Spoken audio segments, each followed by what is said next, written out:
Good morning, dear students. Today we have a topic to discuss profit product planning. So you came to know what is exactly product, types of product, new product development, failure for new products, and product management, objectives, everything. So what is product planning now? Product planning is determine characteristics of product best meeting the consumer numerous desires and the characteristics. Means you are going to give a product where that product is going to satisfy the numerous desire and the needs and wants of the customer. In such a way you need to develop a plan for giving a product to a customers. So that is called as a product planning. The product is not going to be developed however you want and however the company wants, and based on the objectives of the customer satisfaction the products are going to be developed. So in order to develop such kind of a product, the organization is going to maintain a planning process. The planning process of development of a product is called as a product planning. The product planning, the ultimate intention of developing a product planning is the outcome. That means that is a product should have some capability of satisfying the desires and the needs and wants of the customer. That is called as a product planning. So on the next statement, it is clear that product planning involves decisions regarding a product mix. So either you are giving a product, either you are giving a services, it should have a proper product mix actually. So product mix in the sense you will be having a proper pricing strategy, you should be having a proper distribution strategy, you should be having a line decision, you will be having a width and consistency, depth decision, everything involved in a product planning process. Means either you are giving a product or services, it should have a proper combination of product mix. That is called as a product planning. So understood now? So in simple, product planning is a planning for development of a product which satisfy the needs and desires of the customers. That is called as a product planning. Next one is elements of product planning. So product innovation, we have product innovation in the sense you need to concentrate on usefulness of a product. Whatever the new technology, whatever the creativities are there in a dynamic market environment, you need to utilize that which it is going to create an opportunity to serve in a potential market. Means your product always should have some innovativeness, your product should always have some creativeness where customer attention is grabbed and they are going to purchase your product because of the innovation and because of the creativity. So your product should always think in a direction where it is having a innovation process in production. And the next one is product diversification. Diversification means expansion in depth and width of the product. So what is that depth and width of the product? In the sense, depth in the sense it is a assortment of a product color, product size, product design, product style, that's all. Okay, so you need to make a colorful product. You need to make a verification in the size of the product. It is not always too big, it is not always too small, and the design of the product and the style of the product, everything is going to be decided upon according to the requirement of the customers only. So even though the product performance is good, the style of the product, the design of the product, size of the product is not good, the customers are not going to purchase it.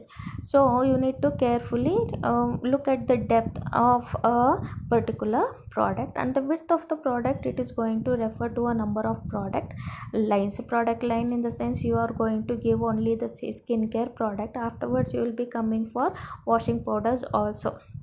So with the same company we will be giving a different varieties of the product. So that is called as a width of a product. So where there is a customer's demand for a same company would give different varieties of the product, then you can think about width of the product. Next one is product standardization. Product standardization here in the sense unnecessarily making a product line or adding a product line for existing product assortment.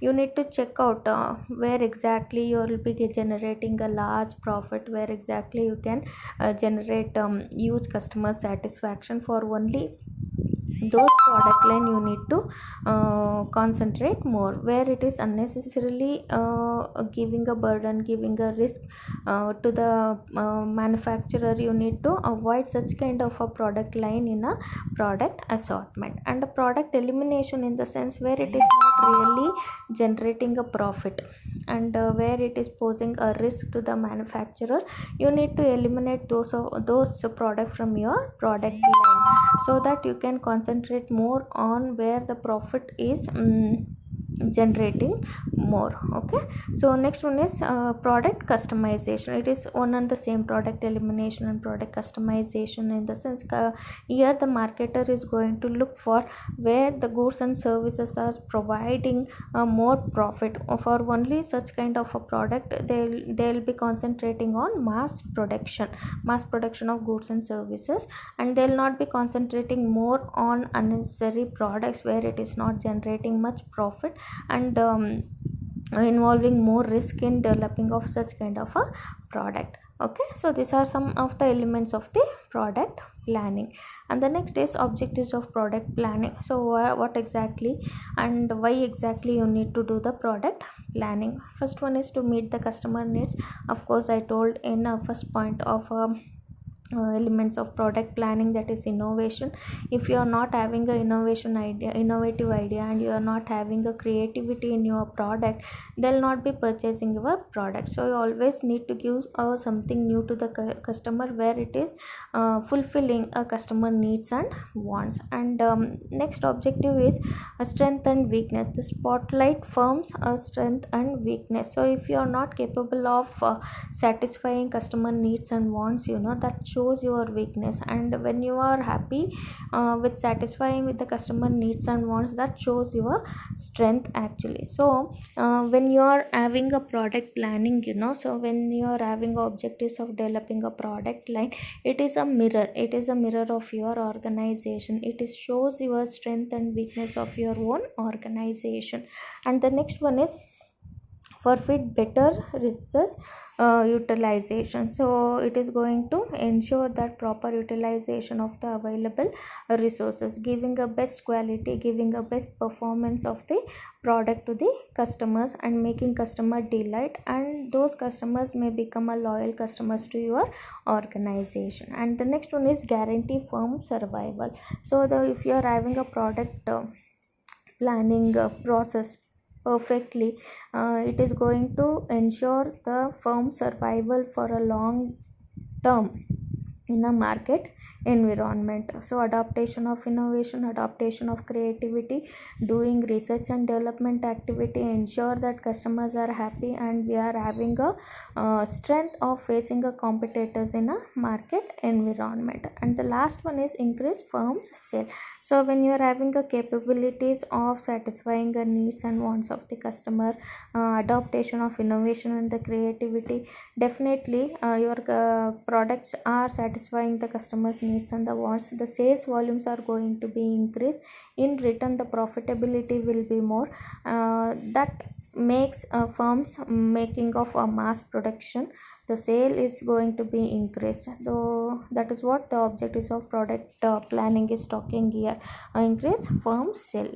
Okay, so sale increase means the profitability increases, the mass production is increases, and cost of productions are going to be reduced. So these are major objectives of product planning. Next one is process of product planning. Okay, so process of product planning and new product development stages are stands one and the same. Just giving a glimpse here. Setting product objectives. Product objectives, again, it is a short term objectives and the long term objectives. What is the purpose of developing your product in a market? If it is a short term, just sell the product and go back, that is a short term. And the long term, in the sense you want to sustain in a market for a long run, you need to increase the market share, you need to increase the market growth. That is the objective. The product planning should be be very systematic and scientific. Why it is scientific? In the sense, the adaptation of innovation should be there in order to capture the customer's attention towards to your product. And the next one is monitoring the environment is market environment. Who are the competitors, who are the potential customers, what is their needs, what is their desires, why customers should purchase my product, why this particular product is not moving fastly in a market, what are the drawbacks of the product, and what are the strength and weakness of the competitors. Everything should be, you need to monitor in order to sustain in a market environment. Next one is situation analysis. In situation analysis, it includes product performance matrix. Performance matrix we are going to discuss in the next slide, and how it is going to help for market growth and the market share increasing actually. Next one is product planning by market segment analysis. So you need to plan the product according to the segment of a market actually. So each market segment is unique. According to the requirement of the each segment demand, you need to develop a product, and according to that the planning need to be done for development of the product. So that the product planning process is going to be help in order to understand the each segment market customers needs and wants. And next one is analysis of corporate and industry resources, constraints, strength and weakness. Collectively we can tell this the SWOT analysis of corporate and the industry. What is my strength, weakness, opportunities and strength, and what are the strength, weakness and opportunity threats of the competitors. You need to make an analysis of the corporate and the industry. Am I capable of producing a new product and giving into the market environment? And the continuation of market process planning process is next step is product or market portfolio analysis and the decision. Portfolio means number of a product, the assortment of a product, what is the size, what is the color, what is the design, everything need to be taken care here. Two major decision that is comes under the market portfolio analysis is the desired product or market mix. What is the product mix the customers are expecting, what is the market mix the customers are expecting. So that you need to take decision. And the desired pattern of the growth and desired pattern of a product portfolio. Product portfolio means a number of size, number of design, the assortment. You need to make a combination in order to give a successful product into the market. That comes under the market portfolio analysis, and decision need to be taken. And the next fifth one is development of a product or marketing program. How you are going to reach your customers. It may be a sales force, it may be personal selling, it may be advertisement, it may be a publicity. Whatever the kind of marketing program you are involving, you need to take a decision towards to that. And evaluation of the marketing action. So whatever the decision you are taken in marketing program, so you are going to evaluate the marketing action. Why? Because whatever the decision you are taking to reach your customer is effectively happening or not. If it is not effectively happening, what are the alternative marketing plannings or the product plannings are available, and how to generate a potentiality of the customers towards to your product. That evaluation process need to be happen. It is also going to be happen on the basis of feedback given by the customer, the response given by the customer. And the last one is implementation and control. You are going to implement the action and the planning taken by you people. As a marketer, you are going to implement that in a market. And controlling in the sense, you're checking for whether it is going to be make a impact what the planning we have done in a planning process. Otherwise it is taking some deviation. If it is deviating, this controlling system you need to maintain means attract the customers, rather customers purchasing a product of rivals. And how you are going to take a action to attract your customers towards to your product. So these are the steps involved in a product planning process. Next one is product portfolio analysis.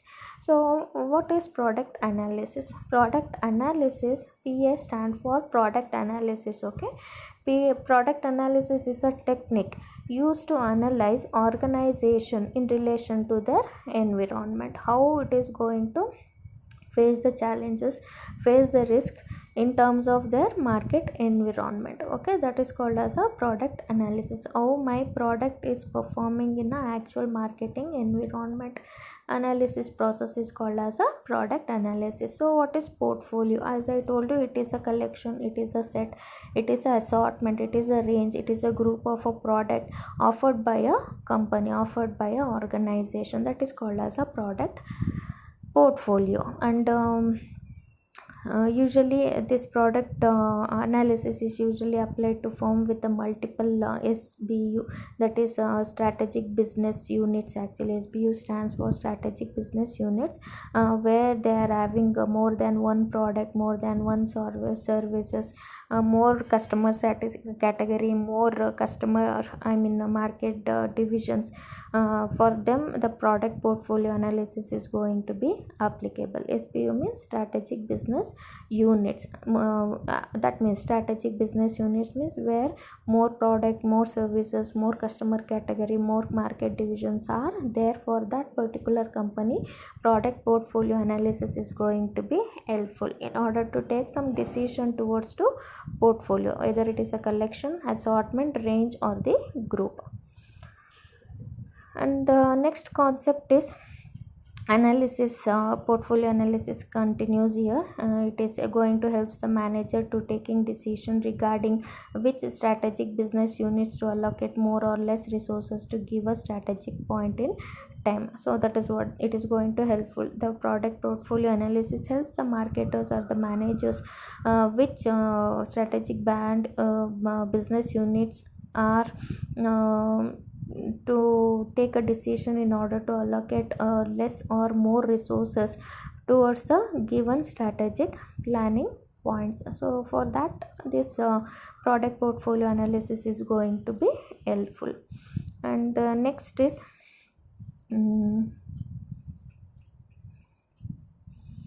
some of the product portfolio analysis models. First one is Boston Consulting Group. This is also called as BCG model. This is product planning model actually. So this BCG model, it is very much useful for strategic business units. So this is the most popular business portfolio matrix, and it analyzes the business portfolio in relation to market share and the market growth. Okay, these are the two basic terms, market growth and market share. It is going to analyze, it is going to tell the relationship between market share and the market growth. The above two variables range from low to high. It may be low, it may be high. The strategic business units is positioned in a model, and the firm strategy is guided by the SBU positioning. So this can be represented in a pictorial form. So this is a BCG matrix. We are having a star, we are having a question mark, we are having a cash cow, and we are having a dogs. So it is going to talk about different strategic business units, where they need to concentrate more, where they need to concentrate less, where the allocation of the resources should be more, where the allocation of the resources should be less. So let me understand one by one what is star now. So star, it is a business with a high market share and a high growth rate.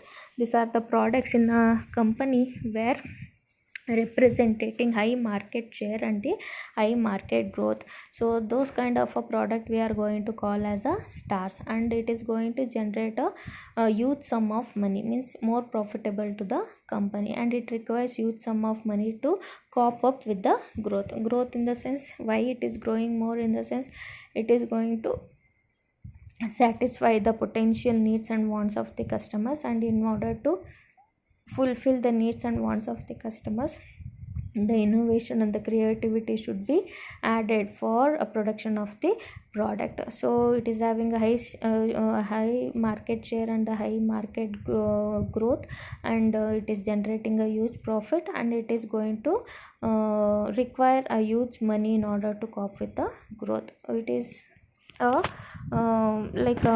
more profitable product in a company. And the next one is cash cow. Cash cow, it is having business with low growth but high market share. The growth is very less, but it is having a high market share. It is going to generate a huge sum of money at the low cost. Cost of production is less, but it is going to generate a high profit. That is called as a cash cow, and used to develop and promote new business also. Okay, so we can understand here cash cow, Coca-Cola and Limca. It's having a more market share but a low market share. Actually, it is going to generate a profit with a low. The mass production is going to be happen for this Coca-Cola and the Limca. The mass production is going to be happen. Market share is also high, but market growth is very much less. So that is what the cash cow is going to talk about. And the next we are having a dogs.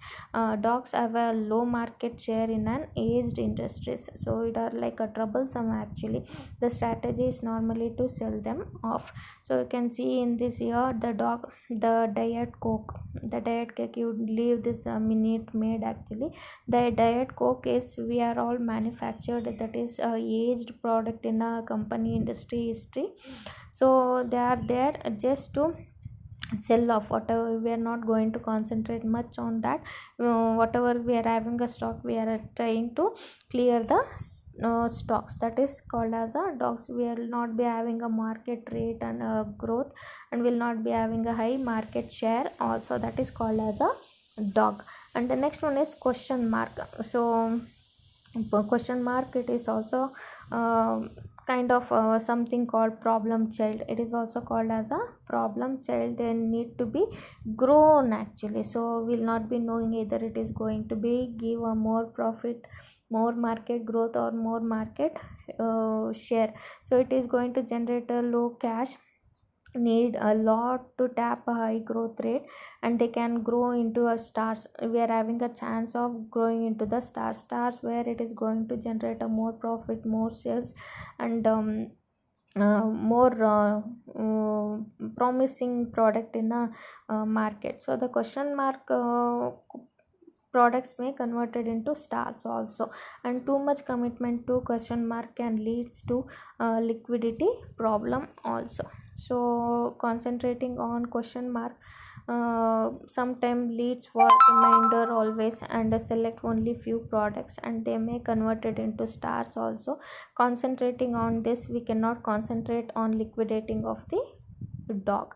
And high market rate and a high market rate. So cash cow, stars, and the question mark, we may having some kind of a hope for increasing the market rate and the market share. But the dog is always a problem with the organization, where it is not generating any profit. Let the product, whatever the products they are having, they are concentrating on selling out of those products. This is all about your BCG matrix. Okay, in the examination point of view, it is very much important. Product portfolio management and the product portfolio models, this is one of the models. Thank you all.